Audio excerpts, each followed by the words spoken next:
એવું ને તો પાછું પેલા કે અત્યારે ચોમાસું નથી આવ્યું છે એટલે અંબાલાલે એવું કીધું કે આને ચોમાસું માની બેસવાની ભૂલ કરતા. કારણ કે આ બધું અંબાલાલને પૂછીને થાય કે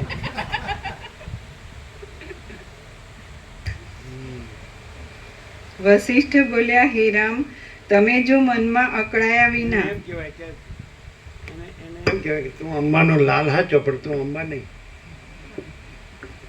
અંબા હાચી, અંબાનો લાલ હાચો નહીં.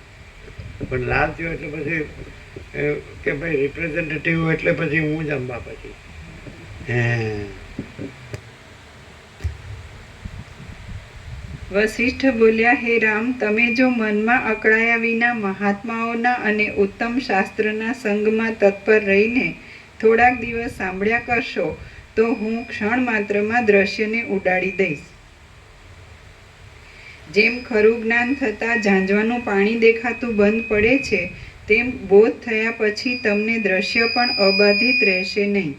દ્રશ્યનો અભાવ થાય છે એટલે દ્રષ્ટાપણું પણ શાંત થઈ જાય.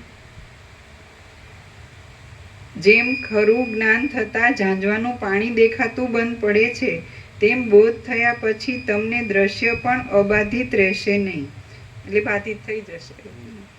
દ્રશ્યનો અભાવ થાય છે એટલે દ્રષ્ટાપણું પણ શાંત થઈ જાય છે અને કેવળ બોધ એટલે જ્ઞાન અવશેષ રહે છે. જો દ્રશ્ય છે તો જ દ્રષ્ટા છે અને જો દ્રષ્ટા છે તો જ દ્રશ્ય છે. તેમજ એક હોય તો જ બે છે અને બે હોય તો જ એક છે. આમાંથી એકનો અભાવ થાય તો બંને અસિદ્ધ થઈ જાય છે. આ પ્રમાણે જ્યારે બેપણું, એકપણું, દ્રશ્યપણું અને દ્રષ્ટાપણું એ ચારનો અભાવ થશે ત્યારે પરમાર્થ વસ્તુ જ અવશેષ રહેશે. તમારા મનરૂપી દર્પણમાં અહમપણા આદિ દ્રશ્ય જગતરૂપ જે મેલ છે તેનો અત્યંત અભાવ સમજાવીને હું તે મેલને માંજી નાખીશ. જે પદાર્થ પોતાની સત્તા વિનાનો હોય છે તેનો ભાવ હોતો નથી અને જે પદાર્થ પોતાની સત્તાવાળો હોય છે તેનો અભાવ હોતો નથી. આથી જગત પોતાની સત્તા વિનાનું હોવાથી ભાવ વિનાનું જ છે. તેને ટાળી નાખવા માટે શી મહેનત પડવાની હતી?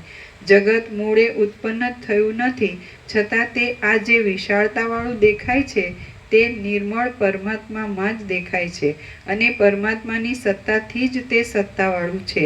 જેમ કડા આદિ આભૂષણ સુવર્ણથી જુદા ઉત્પન્ન થયા નથી, સુવર્ણથી જુદા નથી અને સુવર્ણથી જુદા જોવામાં આવતા નથી, તેમ આ જગત બ્રહ્મથી જુદું ઉત્પન્ન થયું નથી, બ્રહ્મથી જુદું નથી અને બ્રહ્મથી જુદું જોવામાં પણ આવતું નથી.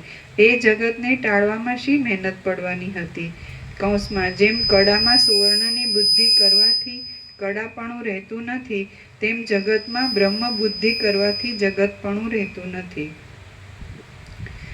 કૌંસ પૂરો. આ વિષય હું તમને ઘણી ઘણી યુક્તિઓથી વિસ્તારપૂર્વક કહીશ એટલે અબાધિત એવું શુદ્ધ તત્વ પોતાની મેળે જ તમારા અનુભવમાં આવશે.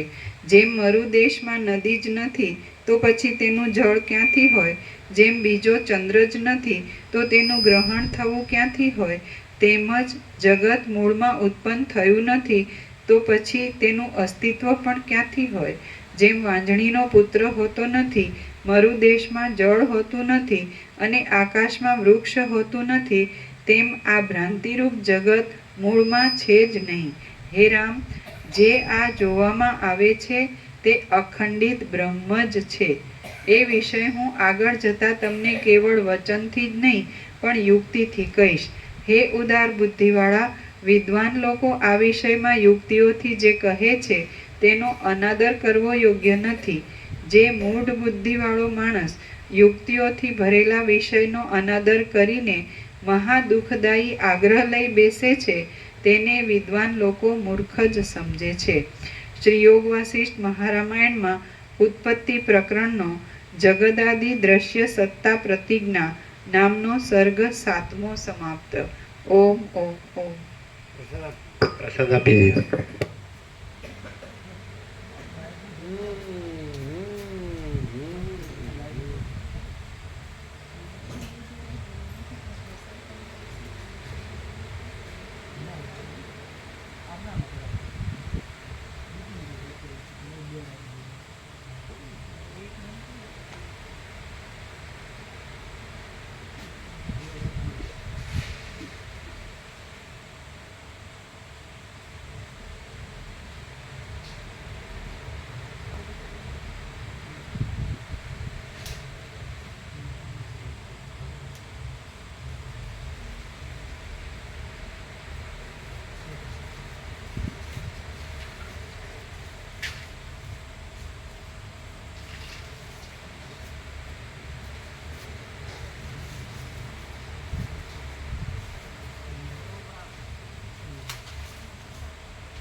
કે બધા એમ કે